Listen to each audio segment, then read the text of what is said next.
The market waits for no one. Every second counts. Every decision shapes your future. This isn't a game. This is about dominating the order book. Mastering the order flow, lightning fast execution, precision down to the tick. Welcome to a new way of learning, where focus, discipline, and strategy pave the way to success. Bonjour à toutes et à tous, heureux de vous retrouver pour une nouvelle vidéo. Dans cette vidéo, on va reprendre pas à pas chaque trade, enfin peut-être pas chaque trade, mais la plupart des trades que j'ai pris la semaine dernière. Donc c'était la semaine du 21 au 25 avril. Je vais essayer de vous montrer des trades gagnants, des trades perdants, vous expliquer le pourquoi du comment. Donc restez bien attentifs jusqu'à la fin de la vidéo, ça peut vous servir pour votre compréhension et votre prise de position au carnet d'ordre, sachant que ça reste purement mon expérience personnelle. Je ne prétends pas avoir la science exacte au niveau du carnet, mais en tout cas, j'arrive à prendre de belles positions, donc on va essayer de décortiquer ça ensemble.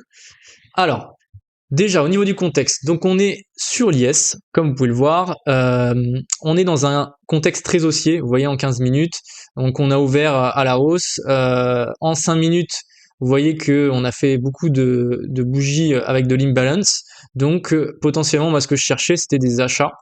On va le voir avec ma première position. Comme vous le savez déjà, j'imagine, je traite beaucoup avec les volumes, les zones de support, support, résistance, absorption aussi de temps en temps, mais de moins en moins. Des fois je les place, des fois non, ça dépend. Voilà. Alors première position, on va voir ensemble au carnet. J'avais noté cette zone ici, des 74-75 qui commençait à m'intéresser pour pouvoir potentiellement racheter parce que c'était un creux de volume juste avant. Donc je vais attendre cette zone, regardez, je le montre avec ma souris. Donc patiemment, toujours être patient, c'est ça le plus important, hein. Attendre ces zones, c'est vraiment ça qui fait la différence. Là j'attends une réaction. On arrive dans ma zone de creux de volume. Là on a une petite réaction, un peu timide. Je décide quand même de le tenter, dans les 73-50. Je me fais déclencher. Malheureusement, l'acheteur, il est un peu timide et on dirait qu'il est en train de partir de la position. Donc là, je pense que j'aurais dû déjà couper. Là, j'ai pas assez de conviction. Là, j'hésite à couper d'ailleurs, hein. Ah oui, ce qui se passe, voilà. Je sais ce qui se... Ouais, voilà, c'est ça, j'hésite. Et en fait, j'hésite un peu trop longtemps. Voilà, je me fais sortir. Donc voilà, position perdante. Comme on le sait en scalping, on n'a pas que des positions gagnantes, hein, malheureusement, sinon ça serait trop beau. Et je vais retenter une entrée sur les 72 que je vois que ça a absorbé légèrement. Donc je retente cette zone. Je suis rentré un peu tôt, hein. J'aurais dû plus rentrer sur les 71-25 plutôt que 72. Donc celle-là, si c'était à refaire cette position, je l'aurais pas prise. Donc c'est ça aussi l'avantage de s'enregistrer. Et c'est pour ça que je vous conseille de vous filmer pendant vos sessions, parce que vous allez voir vos erreurs. Et même après des années d'expérience, on fait toujours des erreurs. Donc pour moi, c'est très important. Regardez, là, la zone qui était intéressante, c'était les 70, vous voyez. On est venu taper les 70, 71, et là, on a rejeté. J'aurais dû rentrer sur les 71, plutôt que les 72. Parce que là, ça m'aurait permis déjà de potentiellement me mettre à BE, et de laisser courir le prix.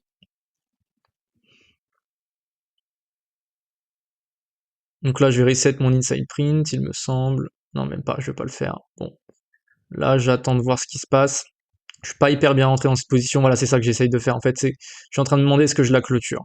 Et je vois que le prix part un peu dans mon sens, il me semble que je vais remonter un peu mon SL, j'hésite à clôturer, hein. Je vois qu'il y a des acheteurs, mais pour l'instant ils n'arrivent pas à casser la cloche.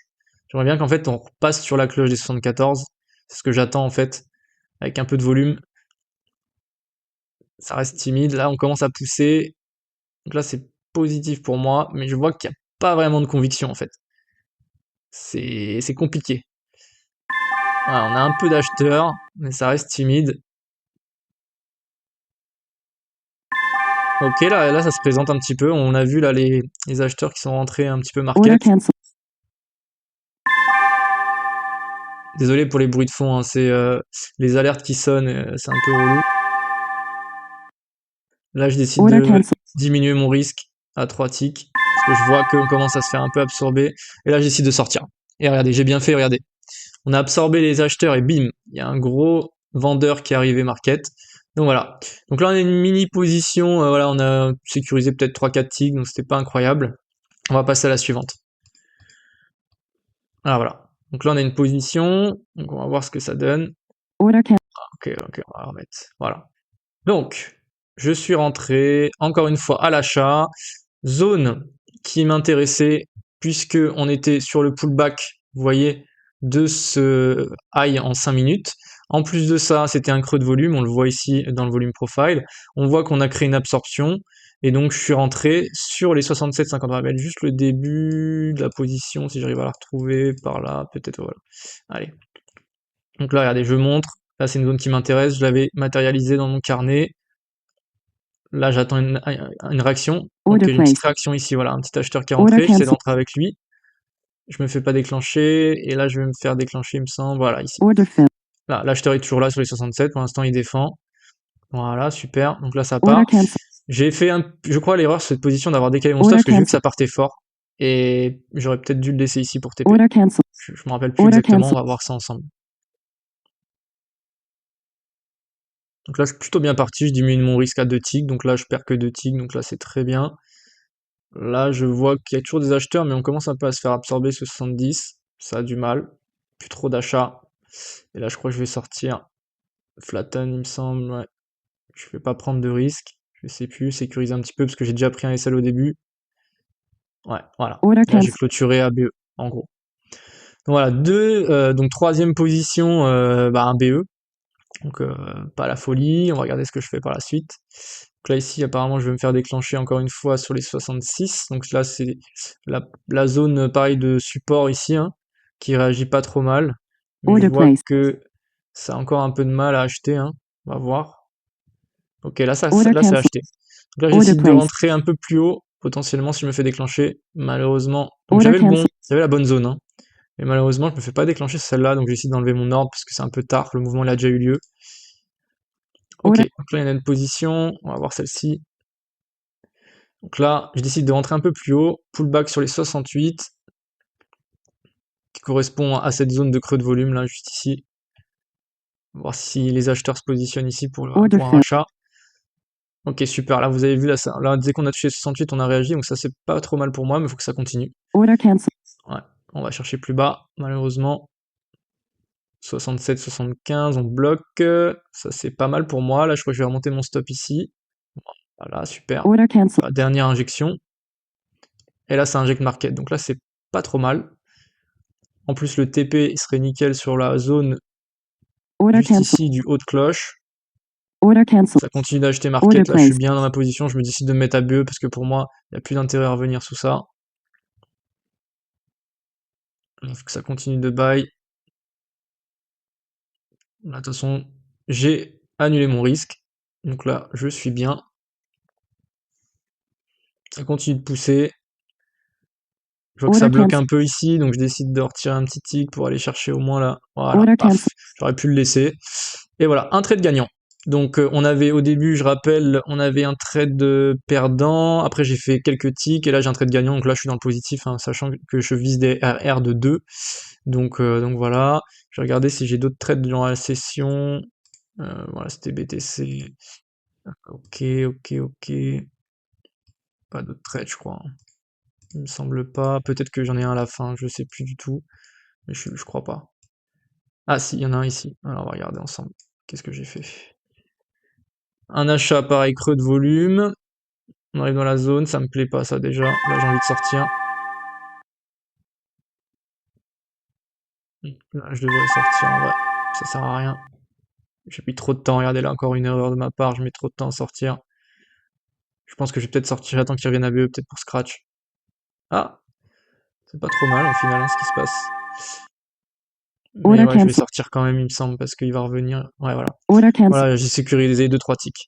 Et là, je crois que c'était vraiment la dernière position de ma session. Voilà. Donc là, c'était la session début de semaine. On va faire une petite pause et on va prendre la suite. Hein, j'avais oublié une dernière position. Pardon.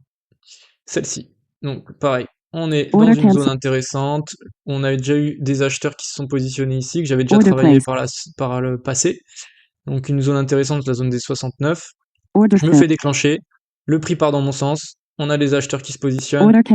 Là, je décide de remonter légèrement mon stop.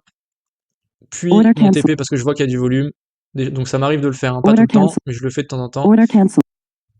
Là, je suis à BE, donc j'ai sécurisé mon trade. Et là, on va voir s'il vient me sortir ou pas. Je vois que ça bloque ici au niveau de 72, donc je redescends mon stop. J'aurais dû le laisser à l'initial, et paf. Et voilà donc le dernier trade de cette session. Donc là, on est sur le jour suivant. Donc je vais lancer la vidéo. Au niveau du contexte, donc pareil, on est sur un haut de cloche qui m'intéresse. J'avais noté ça dans le carnet. On est déjà bien avancé dans la session cash. J'ai pas pris beaucoup de trades dans cette session. Je fais pas mal de BE. Et ça m'intéressait de short potentiellement ici parce que je voyais qu'il y avait beaucoup de vendeurs. Donc là, je suis rentré sur les 85-25 après une réaction et je voyais qu'il y a un vendeur qui se positionnait depuis déjà 2-3 fois ici. Donc je rentre avec lui.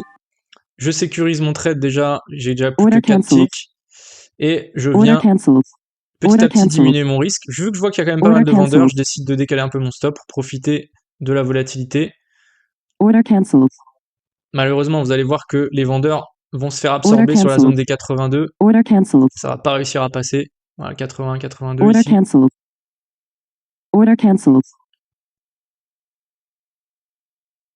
Donc là, je suis pas trop mal dans le trade. Normalement, je suis censé déjà sortir, hein, si je respecte ma stratégie. Je suis censé sortir sur les 81, mais je voulais potentiellement aller chercher le bas de la cloche, si c'était possible, profiter d'un plus gros mouvement. Là, je vois que là, voilà, ça s'est fait absorber. J'aurais déjà dû sécuriser là même à BE, pour être sûr. Là, sur la deuxième injection, là, sécuriser sur les 85-25. Voilà. Là, je me fais sortir moins de ticks. Je décide quand même de réattaquer cette zone qui m'intéresse, donc là, je recherche un short. Pareil, je rentre sur le même niveau des 84-85. Je suis pas déclenché, malheureusement, donc je loupe ce mouvement-là. Je décide donc de essayer de réentrer sur les 83 pour le choper. Cette fois-ci, je suis dedans. Il faut que ça parte de là.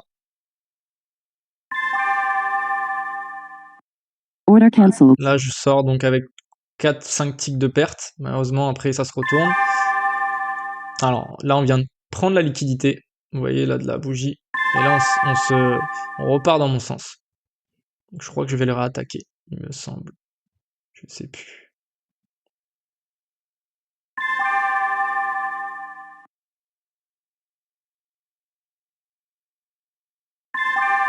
Ouais, je remets un ordre sur les 84-75.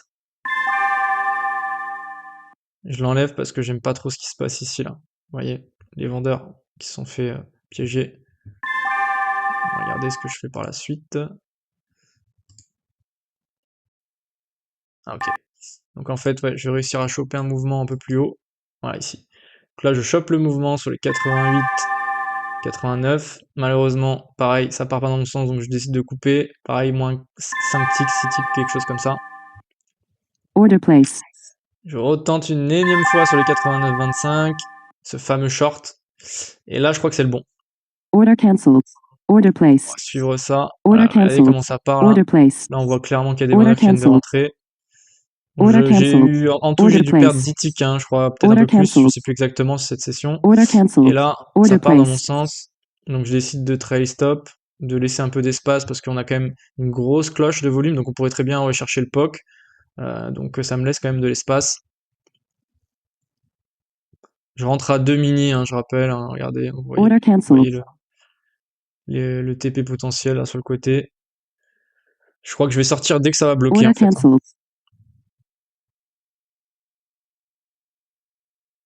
Voilà, déjà le niveau des 80 ça commence à bloquer. Et je crois que je vais sortir par ici. Il me semble de tête, ça fait un trade dans les 1000 et quelques dollars. Hop, sorti. Et voilà. Voilà, une deuxième session. On a combien de temps de vidéo là? On est quand même déjà sur du 15 minutes. Ça me semble pas mal déjà pour une petite vidéo sympathique. Donc si vous avez apprécié la vidéo, je vous invite simplement à me mettre un petit commentaire, à liker comme d'habitude pour soutenir la chaîne, c'est toujours sympa. Et puis si vous voulez voir la suite des vidéos de la chaîne, n'hésitez pas à vous abonner aussi et à rejoindre le Discord ou le Telegram où vous pouvez échanger avec moi et les membres de la communauté. Donc n'hésitez surtout pas, le lien est dans la description de la vidéo. Et je vous souhaite à tous un bon trading et je vous dis à la prochaine. Allez, ciao!